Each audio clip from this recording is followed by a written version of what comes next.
من أهل العلم والأئمة من أهل العلم في تضعيف الرجال كما اختلفوا فيما سوى ذلك من العلم. غرض د امام ترمذی سره لکه ته متوجه شي. غرض دا دی چې څنګه په عام مسائل کې د علماء اختلاف دی. دا څنګه په تضعیف او په توصیف د رواتو کې هم اختلاف. عام مسائلو کې شافعی احمد اختلاف لري. نو په رواتو کې هم اختلاف. څه مطلب؟ یو راوی وایي او اکثر علماء په دې کمزوري وي، لوی محدث په ثقه وي. هغه صاحب ته ګوري، هغه ته خو صاحب کار شي. ثقاوت هغه نور ته هغه کمزوري صفات کار شي دي. دا کمزور پته نه لګي، ضعیف او نور دې متعلق تفصیل کوي په نوم ما ویل تاسو ته. صرف دلته کې اختلاف ذکر کوي. وقد اختلف الأئمة من أهل العلم من تضعيف الرجال كيف؟ إذا ضعيف ذيك تضعيف ضعيف وين؟ أما اختلفوا فيما سوى ذلك من العلم ككامل بالجهر بالإخفاء وغيره. ذكر عن شعبة إذا أبو الزبير مكي ضعيف وين؟ على كل فتاة الراشي أبو الزبير مكي ضعيف محدثين بل الثقة. عبد الملك بن ابي سليمان ضعيف ويل حكيم بن جبير ضعيف ويل وترك الروايه عنه الذين روايه بريخ نكري ثم المحدثين ثم حدث شعبة عمن هو دون هؤلاء في الحفظ والعداله الذين كم لا خلق دي بحفظ وعداله نقل كي حدث عن جابر الجوفي حالانکہ جابر الجوفي متعلق علماء زوي ركن من اركان الكذب دارقطني متروك مسائي متروك ابو داود متروك امام ابو حنيفه سوي ما رايت اكذب من جابر الجوفي دې نقل کړي. ابراهيم ابن مسلم حجري نے نقل کړي ضعیف دي. محمد ابن عبيد الله عودي نے نقل کړي کمزور دي وغيره احد ممن يضعفون في الحديث. پورا د اختلاف شو او شعبہ الدین نقل کړي نور ته نه کوي. نو دا د ائمه اختلاف د شعبہ تر دې خلق تضعیف نه معلومه. د جابر جوفي دو کاذب ورته نه معلومه، صرف د اختلاف شو. نور خبر تاسو ته ویلي چې موږ بدل د شعبہ په سینو دي یو دی اخواړي شرعه او شعبہ او د تعدیل کوي هغه نور جرح مقیده کړی دا کاذب ویلي دی ورته. هغه خبره دلته نه کې امام ترمذی دلته صرف اختلاف ذکر کوي ورپسې اشاره به قال حدثنا محمد بن عمرو بن نبهان بن صفوان البصري قال حدثنا أمية بن خالد قال قلت لشعبة تدعو عبد الملك بن ابي سليمان او د محمد بن عبيد الله عودنا نقل کې حالانکہ عبد الملك سوق دی ثقه دی او محمد بن عبيد الله عودي ضعیف دی. دا اختلاف شو پکې دا د بلین باندې دې نه نقل کړي او تصدیق وي او تضعیف وي ورپسې اشاره. قال ابو عيسى وقد كان شعبة حدث عن عبد الملك بن ابي سليمان ثم تركه ويقال حالانکہ ثقه دي تدور بلین دا بلین ضعیف دي ويقال انما تركه لما تفرد بالحديث الذي حديث توجه بريخ كم حديث رواه عن عطاء نقل ابن ابي رباح هذا جابرنا عن ان قال الرجل اخطا بشبهته ينتظر به وان كان غائبا اذا كان طريقهما واحد بلا خلاف حديث مخالف كم ذكر هذا شريك ته ضروري نشته. یله کدي سوي شوبه چې هغه روایت کې سره غلي شوبه لا جاشتا فاذا وقعت الحدود وصرفت الطرق فلا شبهه ودا حدیث مخالف ورو انا كده مخالف نه دی هغه موږ سبا نه وکړه اذا وقعت الحدود وصرفت الطرق فلا شبهه للشرك فلا شبهه او دې بلا شبهه بالکل شبهه نه د دې حدیث توجه بلا مضبوط حدیث مخالف راوړو نو چې د حدیث مضبوط کله مخالف راوړو موږ نه على اعتماد المخالفه ختم ورپسې اشاره. وقد ثبت غير واحد من الائمه وحدثوا عن ابي الزبير وعبد الملك بن ابي سليمان وبه قال حدثنا احمد بن منين قال حدثنا هشام قال حدثنا حجاج وابن ابي ليلى عن عطاء بن ابي رباح قال كنا اذا خرجنا من عند جابر بن عبد الله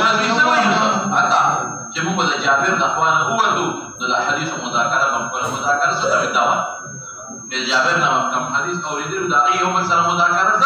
داوال نو ابو الزبير په موږ کې احفظ على شعبة نقل نو په خبره خو کویږي کنه چې د اکثر البلد باندې څنګه دی شعبة بن ضعیف دی ورپسې اشاره. به قال حدثنا محمد بن يحيى بن ابي عمر المكي قال لیکي ما ابدا راوي اختلاف دای موجود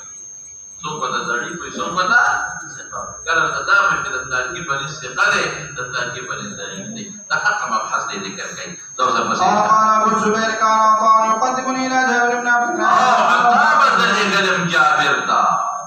جلاشا احفظ لهم حديث وتمع عطاء ابن ابي رباح ولتړي په اعتراض په اعتبار کو ما بعد جابر بن حديث اوریدل عطاء ته مې اوراوله دي بس مسروق ونه بشوته وبه قال حدثنا ابن ابي عمر قال حدثنا سفيان قال سمعت ايوب السختياني يقول حدثني ابو الزبير داسكي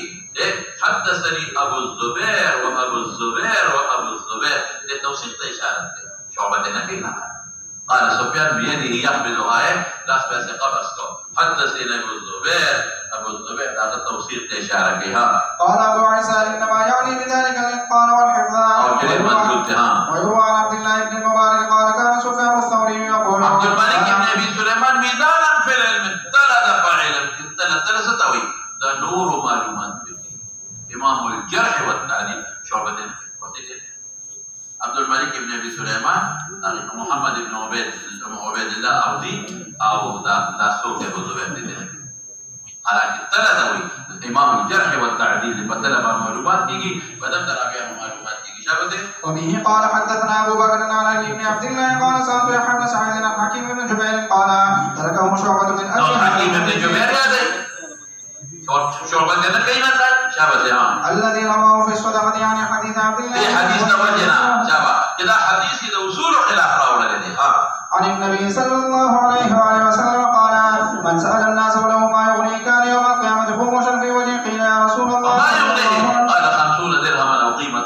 وهو چې 50 درهم وسري نو سوال حرام دی چې کمی جایز دا د اصول خلاف دی 50 درهم چې کمی نو سوال جایز دی نو ما ته مخکې ویل چې نه غذایی فتح منوي یا دې کړه دا مختلف حالات باندې محمول دي د چا قرانه چې ما وی اصل حکم د حرمت د سوال قوت یوم وليلتين یا دي ودا چا قوت یوم لیله په سر وي ته درهم دي چا په فزو ته لیکن دا جواب کمزور ما خپل جواب دا کړو چې به دا حکم په 500 درهم سوال باندې کې کمی کول شي خلک سوالونه کول بیا 40 لره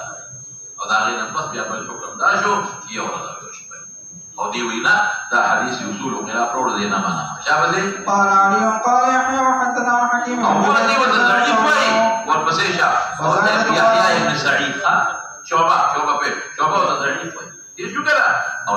علي بن المديني وتوتر اسوي قال يحيى بن سعيد القطان وحدث عن حكيم سفيان بن سعيد القطان زائده بن تنقل وقال علي ولم يحيى بحديث يحيى بن سعيد القطان بباب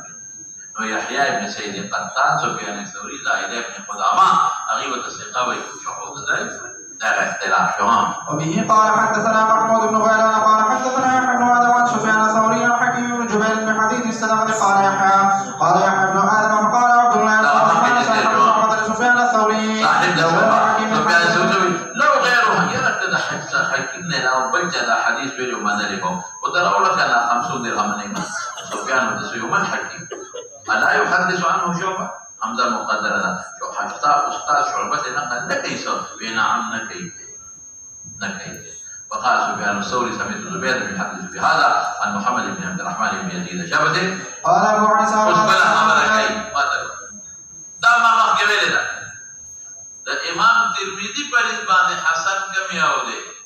چې کم از کم عزیز وي لکه کوی دی زمون په باندې خو صحیح کا عزیز دی او کا غریب دی ډول حسن کېږي دا ډول غریب کېږي نه به شي په خبره د حسن تعریف هم څه کړو ورما ویلو چې ټول راویان موصوف په صفات کمال دراوی وي صحیح شو کله یو راوی په حافظه کې له خفت به څه وته وي حسن نو دی حسن مشهور هم کېږي درې اکثر راویان دي درې واړو حافظو کې له خفت دی مشهور دوه راویان دي دوه حافظو کې له خفت دی ما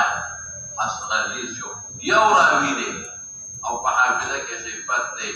نو غریب نو د جماهیر پرېس حسن د مشهور عزیز غریب سره یو لیکيږي امام ترمذی سره يقول كنا حسن كم از کم عزیز یا مشهور غریب بنی یاد ہے نو ما بیا سوال کړی دی چې دې کله کله وی هاذا حدیث حسن غریب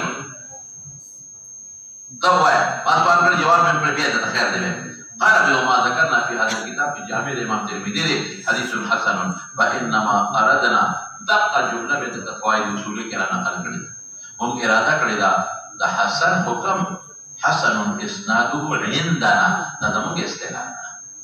نظرنا اكمل كل حديث يروى كم حديث نقل شيء لا يكون في اسناده ما يتهم الكذب چې فسند کې متهم الكذب ني او حديث شاذ ني ويروى من غير وجه فيوسند بني فدوا ودريو سنور بي فهو عندنا حديث حسن ويجي ويخدای ويجي يعني حسن او غريب نشي يروى من غير وجه ويوسند بني غريب بني فرد بني عزيز يا مشهور اس مولانا سے ما په سوالو کې دا دی چې وجه هذا حديث حسن غریب نو یو جواب مې دا کړ چې د دې غریب دلته حسن نه د حسن نه مراده د قوم حسن د حسن هغه چې فقط حسن بل ټکی وسره ني کوم چې حسنون دی راوړي بل لفظ وسره ني نو ابا یا عزیز یا مشهور او چې کوم ځای کې وسره بل ټکی راوړي غریب مصطلح د قوم خلاص شو خبره وما ذكرنا في هذا الكتاب حديث غريب والبلاغ دا د تماویل دي خو بیا د تویما د غریب ډیر اقسام دي یعنی اصل مصطلح غریب واغې دوی ماویل دي چې په سند کې په یو موضوع د مواضعو کې راوي یو شي نو غریب شو دې سوي وې دا ما په دې کتاب کې یو کله حدیث په نفسه غریب وي راوي خدا غراوی نه لاندې به مشهور شي کما دا دوی دې کې نه وي کله په حدیث په سند کې په نفسه سي هو ماته غریب وي خدا هغه راوي دلاندې بسي مشهور نو اسه خلک دې ته مشهور وي خدا مشهور مصطلح نه دی ګوري غریب دی دا یو قسم وما ذكرنا شبه وما ذكرنا في هذا الكتاب حديث غريب فإن أهل الحديث ينتقلون الحديث لمعاني على رواتب دا ډېرو معاني د وجنه وته غریب وي رب الحديث يكون غريبا ډېر کله حدیث غریبي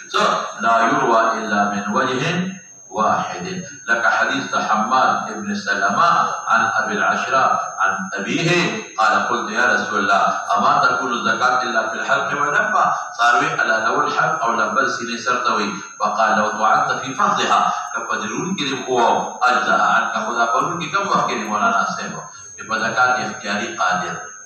اس ديوان حماد متفرد دي نو في نفسه غريب شو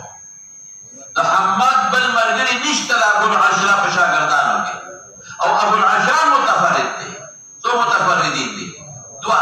حماد بل مرګري نشته ابو العشراء په شاګردانو کې وکیدا او دا ابو العشراء د فلان په شاګردانو کې هم بل نشته ابو العشراء متفرد شو فهذا حديث تفرد به حماد بن سلمة عن ابي العشراء حماد متفرد او ولا يعرف لابي العشراء الا هذا الحديث ابو العشراء تقي حديث منقول بتلشتا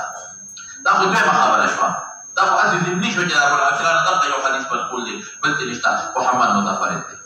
وان كان هذا الحديث عند العلم مشهورا وشهرت بصدق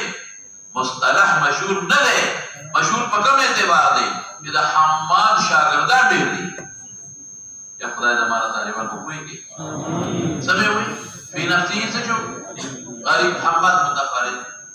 خدا چې مشهور وته په څه نسبت وته وي نو دا خو مصطلح مشهور نه دی کنه خپل وي فانما اشتهر من حديث حماد بن سلمة دا غنى لاندې لا نعرف الا من حديثه ګور دې متفرد حماد يعني ورب رجل من الأئمة يحدث بالحديث حماد لا يعرف إلا من حديثه يمتدنني فيشتهر الحديث لكثرة من رواه ده حماد شاگردان دیر دي کوئی خوشوئے کرا لك مثال لكي شابته مثل ما روى عبد الله بن دينار عن ابن عمر رضي الله تعالى عنهما أن النبي صلى الله عليه وسلم عبد الله بن دينار متفرد شو ده بالمثال هذا حماد ده بل بل څوک مرګري نشتا او د دې لاندې سدي بیا ډیر کسان دي د دې لاندې مشهور دي ها لا يعرف الا من حديث عبد الله بن دينار او رواه عنه بیا عبد الله الله بن دینار شاګردان ډیر دي عبید الله بن عمر هم دي شعبه هم دي سفیان ثوری بن مالک بن انس هم دي او سفیان بن عوینه هم دي وایي دا شاګردان وغیر واحد من الائمه نو لاندې شاګردان نو دي وته مشهور وي نو په نفسه مشهور خو نه دي کنه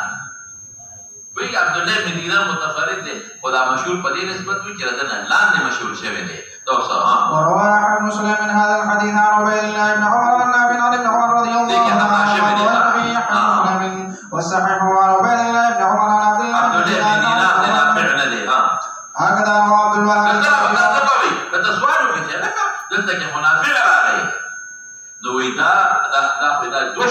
هم نافع شو عبد الله بن تو څنګه غریب وي دا خطا شوی نافع پکې نشته دی هم دا عبد الله بن دينار متفرد شبه وعبد الله بن نمير عن عبيد الله بن عمر عن عبد الله بن دينار عن ابن عمر رضي الله تعالى عنهما وروى المؤلف هذا الحديث عن شعبة فقال شعبة وددت أن عبد الله بن دينار حتى أقوم إليه فأقبل رأسه نافع وړي پکې او ته دا خلک عزیز شو دا عبد الله بن عمر نه عبد الله بن دينار کې دلته نافع کې بدا خطا شوی دی دا غریب دی والله پسې شاه قال ابو عيسى كان بحديث في نفسه غريب لي يو جمله بفكر زيادتي بيو لفظ راغلي فاغي لفظ بيو راوي متفرد بي نفي شيء حديث في نفسه مشهوري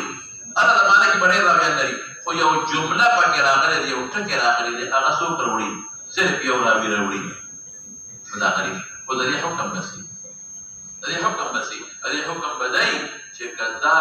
جمله کې دا بل راوي وروړي دا لفظ کې دا بل وروړي ضعیف په اعتبار او کسیقی نو بیا بخالی نه وي یا به دا جمله د بل سره معارضه یاد نه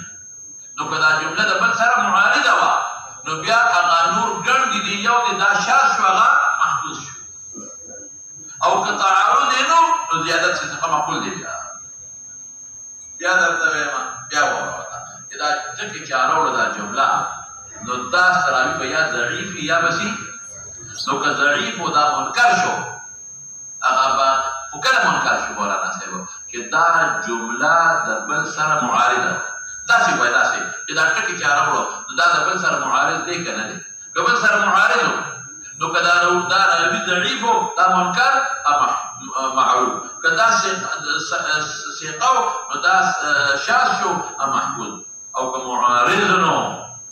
نو بیا زیادت د ثقه سي مولانا تاسو ته ما مخکې ویلو بیا درته خیر وخت ډېر وړي چې زیادت د ثقه حجت دی نو بیا د شاذ ته ولې ما جواب سره بدله شاذ هغې ته وایي چې دا چې زیادت وروړي دا د هغه بل سره مخالف دی یا واقعي مه کې پدې او که مخالفت پکې وي نو بیا شاذ او محفوظ پکې نه جوړېږي بیا که دې ثقه معنا ضعیف ونه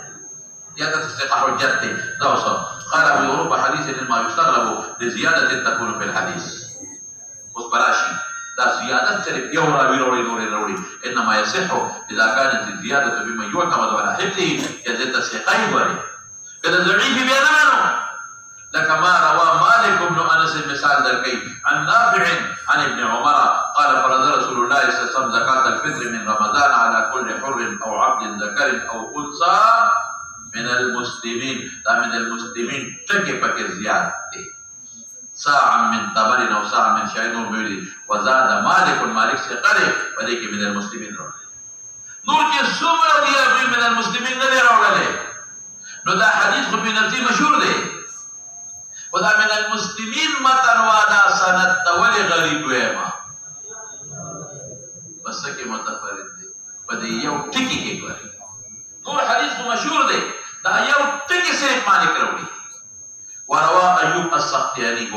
عبيد الله بن عمر وغير واحد من الأئمة حديث نافع عن ابن عمر ولم يذكر فيه من المسلمين في نفسه مشهور شو صرف دا يو ټکی پکې غریب شو دا صرف مالک راوړي وقد روى بعض عن نافع مثل رواية مالك وكتب لك أنا خذ غلطة وين دا مالك حضور برغري شتا ويا غزرين تغيير اعتبار نور وروى نقل في بعض نافع بشان رواية مالك وممن لا يعتمد على حفظه الاعتبار نوركم وقد اخذ غير واحد من الائمه بحديث مالك واحتجوا به بينهم الشافعي واحمد بن محمد او مبارك الذين بالكل معلومه ابو سلمان عبد مبارك وغبن ذلك كل روايه تماويل ادوا صدقه الفطر عن كل صغير وكبير ذكر او انثى يهودي أو نصراني وينبنا أغير من كافر وكم قالوا إذا كان الرجل عبيد غير مسلم لم يؤدي صدقة الفطر واحتج بحديث مالك فإذا زاد حافظ وممن يعتمد على حفظه خدا قید پکې دنه وی زیاده تبما چې مخالفت د بل سره ني مخالفت بل سره ني نو قابل ذلك منه ورب حديث خلاص شوا خذ بلا ورا بل سري ورب حديث يروى من اوجه كثيره پاتہ ورا بعض حدیث په ډیرو سره دلو منو یو سند کې به یو راوی متفردی نور اساليب ډیر لري په یو سند کې راوي سره متفرد مرګري نشته پرې سمته شو دا عائشه نام دی دا حدیث وایي دا ابن عمر نام دی یو سند مشهور دی دا عائشه هم په ډیر سندونه دی ابن عمر هم په ډیر سندونه مشهور شو بل شو لیکن دلته دا ابو هريره نه راغلی دی او په دې کې صرف یو راوي په یو ځای کې بل ځای باندې نو دا په نفسه مشهور شو مبتدی یو سند په بنیاد باندې غریب نه پوښښ په خبره د یو سند په بنیاد څه شو یعنی یو هغه دی چې یا راوی یو د لاندې مشهور شوی دی دویم کوم یو شو دویم هغه دی چې یو جمله پکې یو راوی ته راوي دریم کوم یو دی شابه سي چې نور اساطیر ډېر لري په نفسي مشهور دی او صرف د یو صحابي د لاندې خاص سند دی په دې کې راوي یو دی دریم قسم شو وبه قال حدثنا ابو كريم وابو هشام بن الرفاعي وابو صالح وحسين بن الاسود قالوا حدثنا ابو عن بريد بن عبد الله بن ابي برده عن جده ابي برده عن ابي موسى رضي الله تعالى عنه عن النبي صلى الله عليه واله وسلم قال الكافر ياكل في سبعه امعاء والمؤمن ياكل في هذا حديث غريب من هذا الوجه من قبل اسناده وقد روي هذا من قبل حديث ابو موسى كم سند له داخلي موسى ته کوم سند رسېدل دي کې راوي یو دی وانما يستغرب من حديث ابي موسى رضي الله تعالى عنه وبه قال سالت محمود بن غيلان عن هذا الحديث فقال هذا حديث ابي كريب عن ابي اسامه وبه قال سمعت وبه قال سالت محمود بن غيلان متفرد دي کې څو متفرد شو وګوره له مونږ کنه حدثنا ابو كريب ودي مونږ حدثنا ابو كريب ګوره دا سوال وکي لږ صبر کوه چې دا ابو قریب متفرد نه دی ابو قریب ورسره بل څوک دی ګوره ابو هشام ورسره بل څوک دی ابو صاحب ورسره بل څوک دی دا خو پینځه شو نو امام بخاری ته دا نور نو معلومه هغه ته صرف ابو قریب معلومه ځکه وته غریب نو په نسبت د دې راوي فقال هذا حديث ابي كريب عن ابي اسامه ولم نعرف وسالت محمد بن اسماعيل عن هذا الحديث فقال هذا حديث ابي كريب عن ابي اسامه ولم نعرفه الا من حديث ابي كريب فقلت له ما ودوي حدثنا غير واحد عن ابي اسامه ابو اسامه ما تدري خلق نقل كبير سوق ديها ابو هشام وایا ابو صاحب دي حسين دي اخيد ابو اسامه خبر کوي فجعل يتعجب امام بخاري تعجب وجه خطا ما دق يود نور رشتا وقال ما علمت ان احدا حدث بهذا سوى كان ذا ابو كريب قال محمد وكنا نرى ابو كريب اخذ هذا الحديث عن ابي اسامه في المذاكره اخذ زاد في المذاكره کې هغه اقرب امام بخاري ته معلومه ضرورت نه لري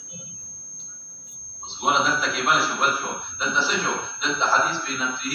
غریب نه دی مشهور دی ځکه ابو قریب یوازې نه مرګري وسره دی خدای امام بخاری په علم کې څه شو غریب شو دا بل صورت شو امام بخاری په علم کې څه شو غریب شو یعنی بعض وخت کې یو حدیث دی او محدث په علم کې نو غریب په دغه اعتبار شو چې دا په مذاکره کې دا اورېدل دي د علم دادي نور سره نشته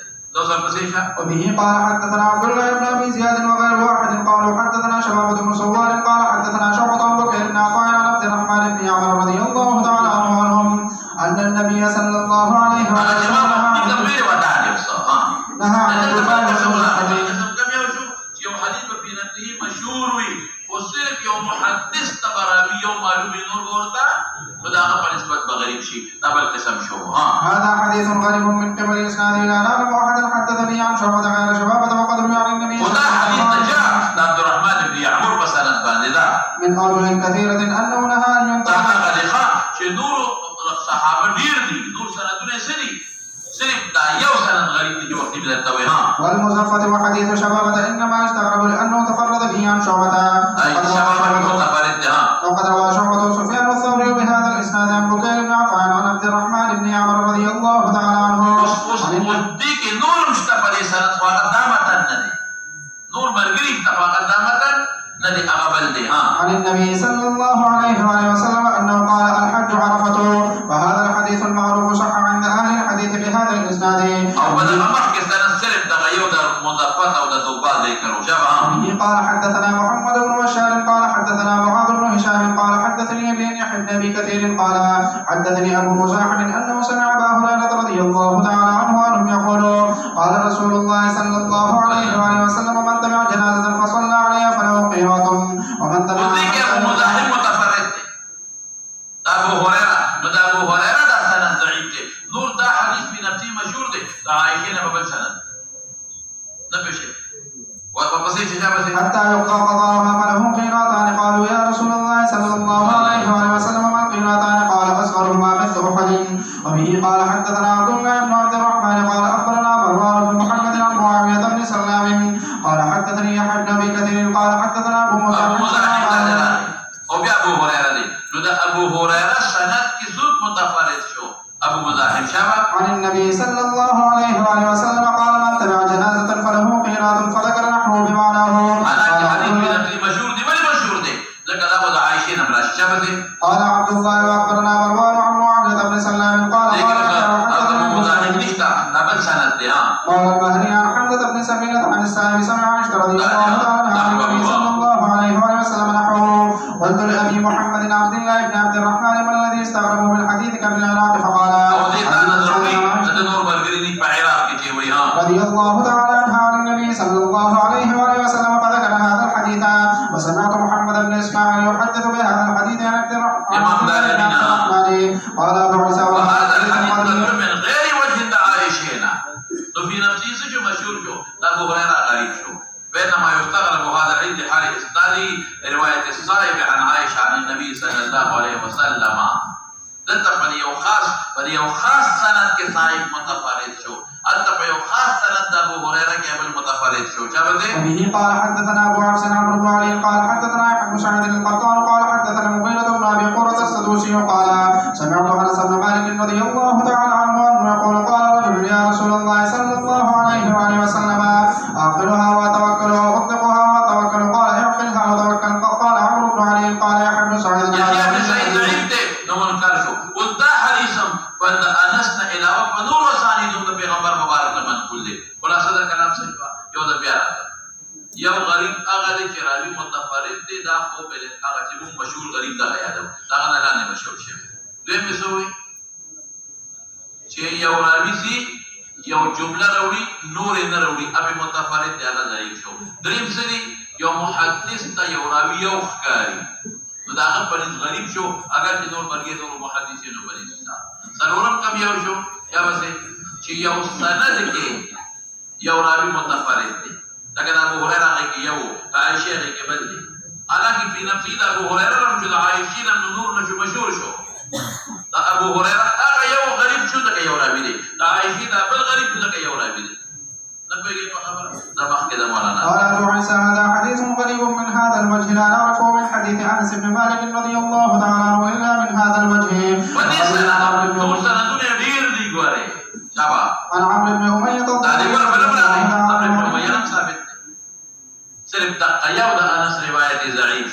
عن النبي صلى الله عليه وسلم كتاب العلل على الاختصار لما رجونا فيه من المنفعة. نسأل الله النفع بما فيه وأن لا يجعله علينا وبالا مجولا وفقشتا برحمته آخر الكتاب والحمد لله وحده ولا إنعامه وإبداله وصلواته والصلاة والسلام على سيد المرسلين الأمي وصحبه وآله وحسبنا الله ونعم الوكيل ولا حول ولا قوة إلا بالله العلي العظيم وله الحمد على التمام وعلى النبي النبي وآله وصحبه أفضل الصلاة وأزكى السلام والحمد لله رب العالمين. الله پاک ستاسو زمون په دې اصول د احادیث باندې علم نصیب کړي او الله د دې ټول راویانو سره د امام ترمذی درجات علا د جنت نصیب کړي. الله د دې اتباع زمون نصیب کړي. الله د فتن ما ظهر ما بهر نه باطن نه حفاظت نصیب کړي. الله زما د طالبان ټول خدای د دغه ترمذی د تعلیم الله توفیق نصیب کړي او د دې ترمذی استادان یې جوړ کړي او الله په علومو کې برکات واچي. الله دې په علومو کې برکات واچي او ورونو کې برکات واچي. الله چې څوک مردگان وفات شوي دي مغفرت یې نصیب کړي. نو طالبانو رشتهداران چې بیماران دي روغ صحتونه یې نصیب کړي او الله دې له روغ صحتونه ورکړي. الله زموږ په احادیث مبارک او عمل نصیب کړي. الله د فتن ما ظهر ما بطن نه حفاظت نصیب کړي. الله دې مدرسې له ترقي ورکړي. د مدرسې جمله استادان ناظمانو له خیر ورکړي. معتمد صاحب ته مدرسه چلول آسان کړي. الله ته زموږ نه راضي شي. الله ایمان هم نصیب کړي. الله توبې هم قبول کړي. الله زموږ د اهل عیال حفاظت نصیب کړي او خدای زموږ د ټول امت محمدي صلی الله علیه وسلم اتفاق نصیب کړي. الله دې ملک حفاظت هم نصیب کړي او خدای زموږ د طالبانو سره چې څوک هم په جوماتونو کې ډوډۍ ورکوي ښېګړې کوي پروردګار هغوی له خیر او برکت عافیت ورکړي. مدرسې سره څوک امداد کوي الله د هغې ګلونو برکتونه ورکړي. الله ما باقي اسباب هم په خیر او عافیت سره ته ورسوي. روغ صحتونه هم نصیب کړي. خدای روغ صحتونه هم نصیب کړي برحمتک یا ارحم الراحمین. سهار نه به که خیر انشاءالله شمایل شروع کړو.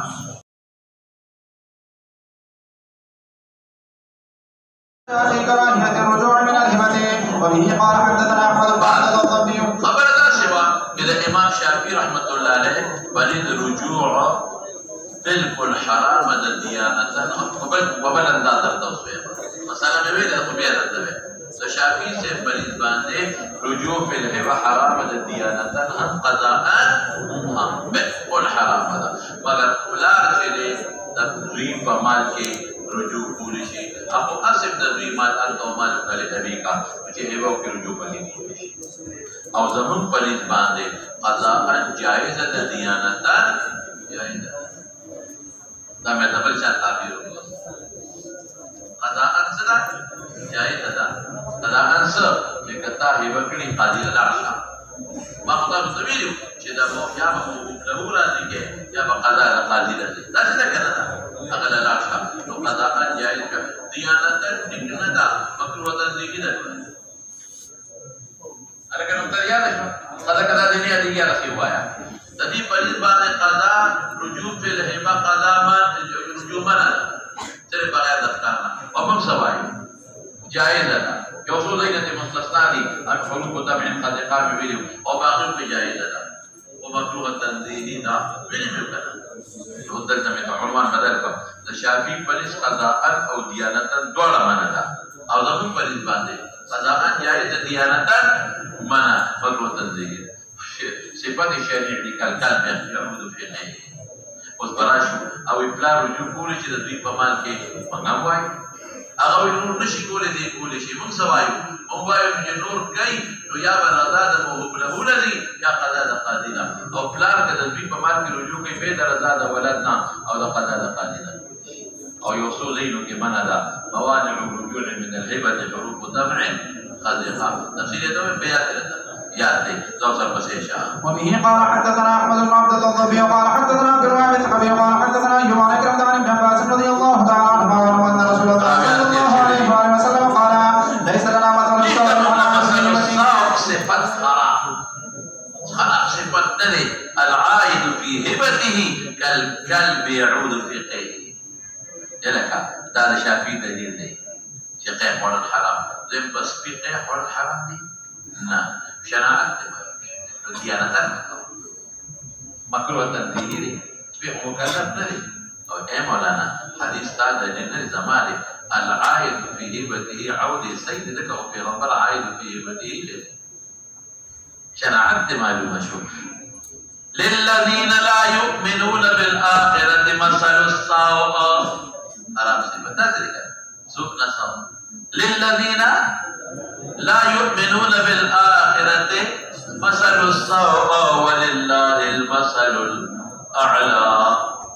زجر لكي مكاوة شناعت معلوم شو فيه مكلف نري ديانتان دور پسیشا في الباب عن ابن عمر رضي الله ابن عنه عمر پر صحابه کې مولانا صاحب جواب أنه قال لا يحل لأحد أن يعطي عطية فيرجع فيها إلا الوالد. لا يحل لأحد أن يعطي عطيته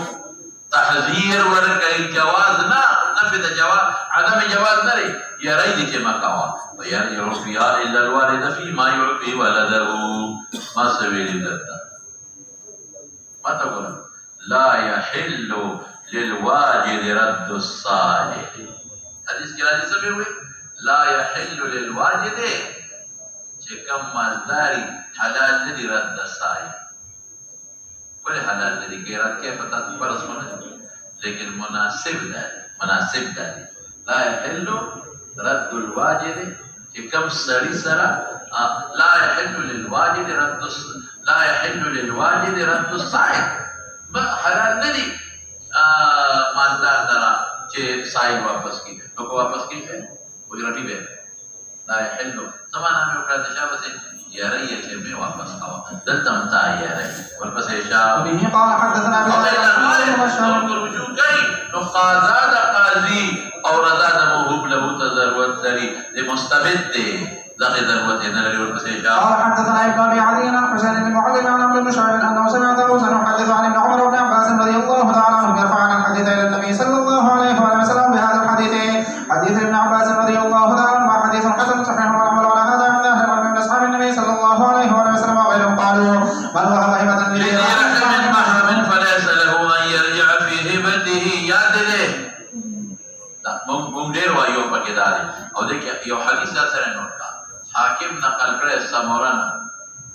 سره نوٹ کا حاکم نقل کړی په مستدرک کې سمورن مرفوع دی روى الحاكم عن سمرة قال رسول الله صلى الله عليه وسلم إذا كانت الهبة لذي رحم محرم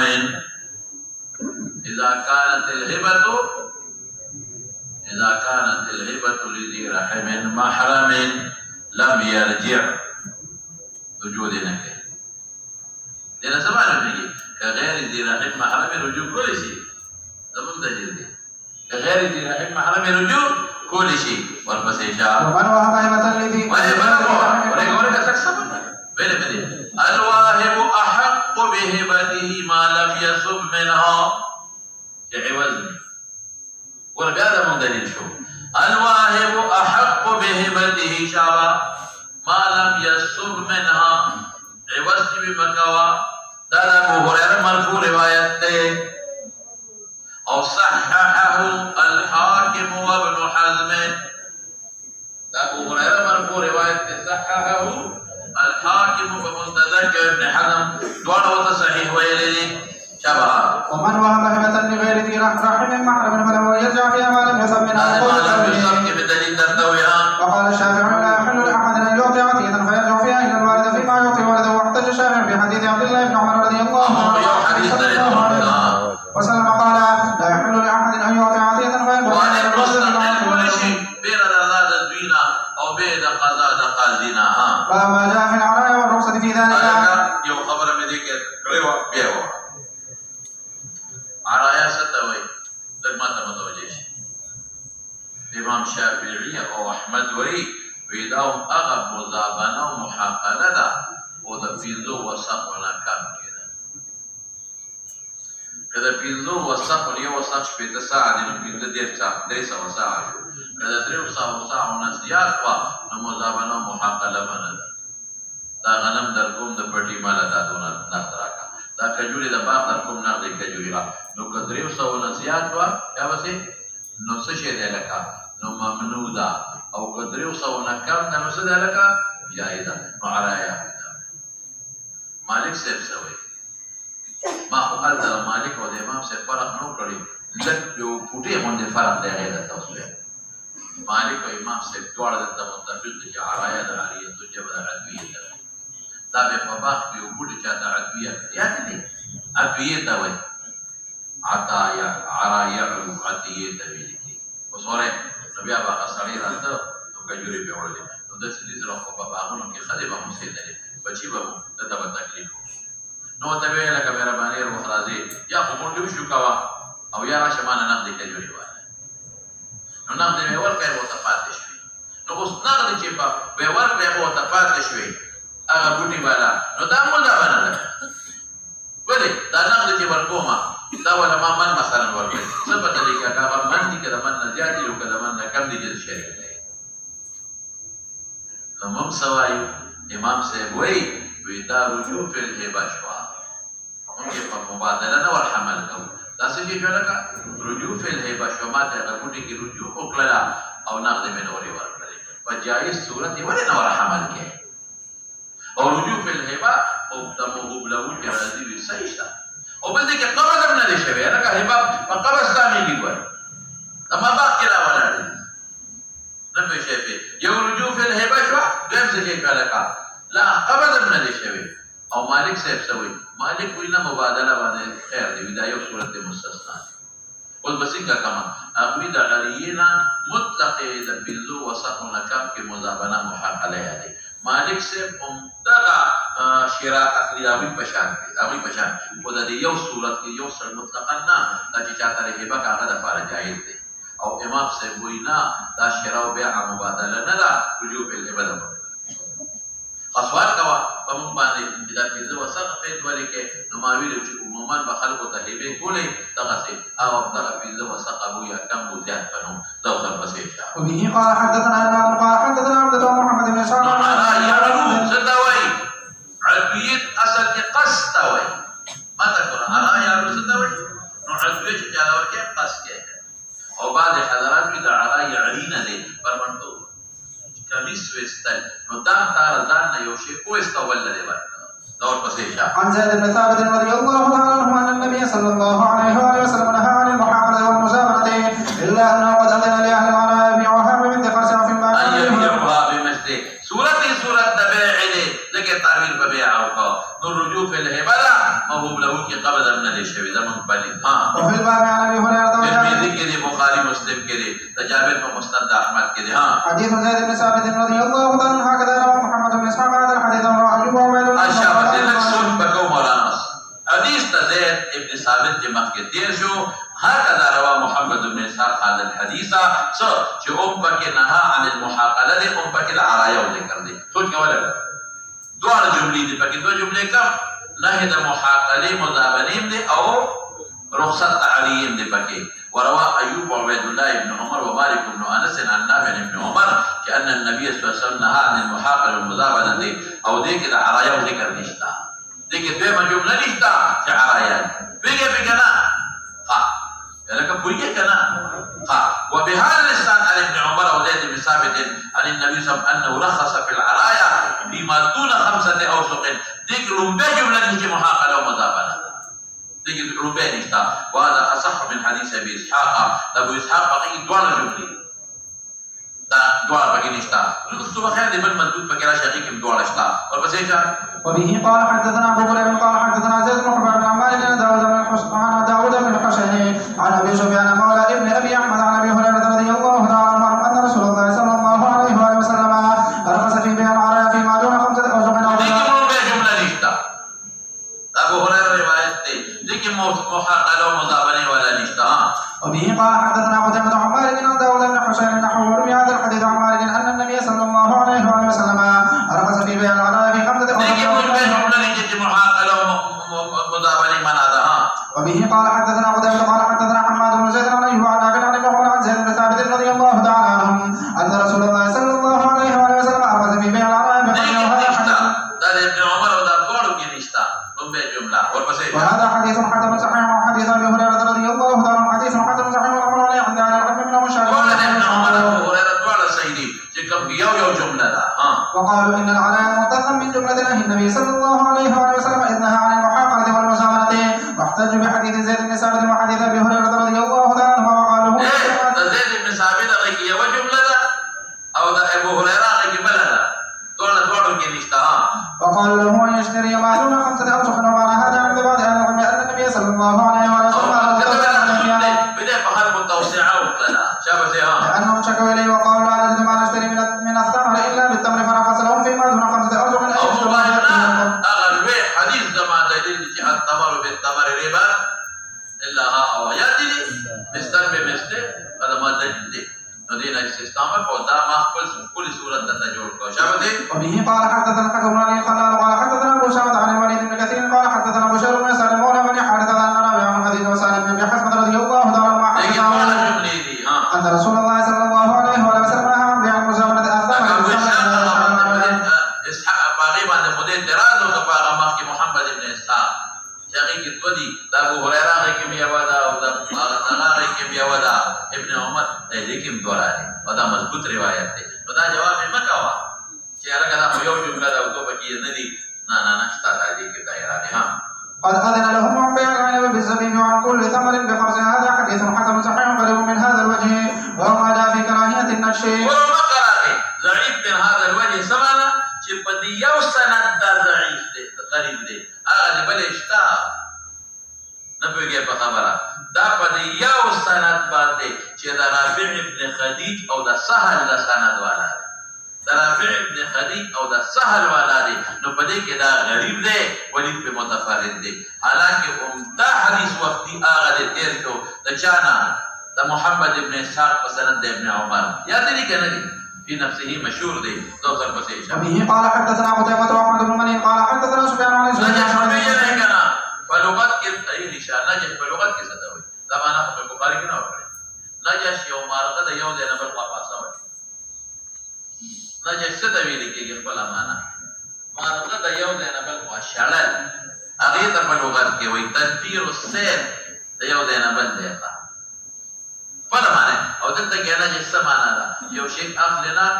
او دام یو شی لکه مارغه چې شړې چې ختم شي او بیا نه وینم دام په دې طریقه باندې مبیا دا نوباس دی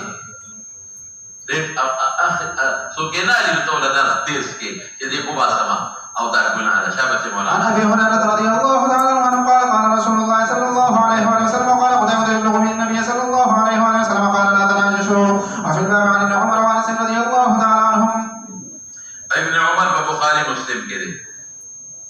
بخاری مسلم او د انس تهسوی په مجمع الزوائد کې سبق د سان ذکر کړل حديث ابي هريره رضي الله تعالى عنه کراهیت التحریم مراد شابه والعمل على هذا عند اهل العلم كرهن شوان شوان ياتي الرجل الذي يبشر الشراء سواء بسعر فيستوم باكثر ما تسوى وذلك عندما يحضر المشتري الشراء مطلب دی دوکا ورته مشتری بما يستام دا یو قسم دوکا نه وليس من راي شراء وان نجش رجل فالناجش آزم والبيع جائز ذکا بایع و ناجش نه دی کنه جماهیر صرف مالک وی چې د مشتری له خيار غبن مالک وی مشتری له خيار او جماهیر وی خيار غبن نشته ګولې او شو سوچ دګي رضا د دوړ راغلی دا په مبيع کې عیب نشته صرف ریټ وته زیات کړه عیب په د خيار عیب دا وجه بیا مسئول شي نو مالک وی خيار غبن ته جماهیر وی خيار غبن نشته ځکه ناجش و دریم جوړه دي امید والا خلاصي دي ورپسې شاه وما جاء في الرجحان في الوزن شي درون ورکوا تکلم قال حدثنا نادر واحمد بن غيلان قال حدثنا ابن سفيان عن سماك بن حرب عن سويد بن قيس رضي الله عنه سويد بن قيس صحابي دي ګوري ها جلبت انا ومخرف بن عبد رضي الله عنه بزر من حجر فجاء حجر د یمن فصوم کتان جاموتا وای د چا جاموتا د کتان او د قطنا ایتا دا وړه اغه نه وای ها شابه وزان يزر بالاجر فقال وجاء النبي صلى الله عليه وسلم په تراویح باندې دا دې ګوره او غشت ابن دمینا په بازار کې او موږ سره وزان یزن بالاجر فقال سم هغه په قسم باندې خلک په اجرت وزن کوي چې شي ډیری دا پټواریان په اجرت باندې کچونه نه کوي نو وزن دوی زین ورجه درون ورکوا شابه او فين ما كان جابر بخاری کې دي ابو هريره مسند احمد کې دي ها حديث سويد رضي الله عنه حديث حضر صحيح وعلى العلم يستحبون الرجحان في الوزن والواشم هذا الحديث عن سماك فقال عن ابي صفوان وذكر الحديث وهو جاء في دار المعسر والرفق به قال حدثنا ابو هريره قال حدثنا شعب بن سليمان الرازي عن داود بن قيس عن زيد بن اسلم عن ابي صالح عن ابي هريره رضي الله تعالى عنه قال رسول الله صلى الله عليه وسلم من انذر معسرا او ودع له وضله الله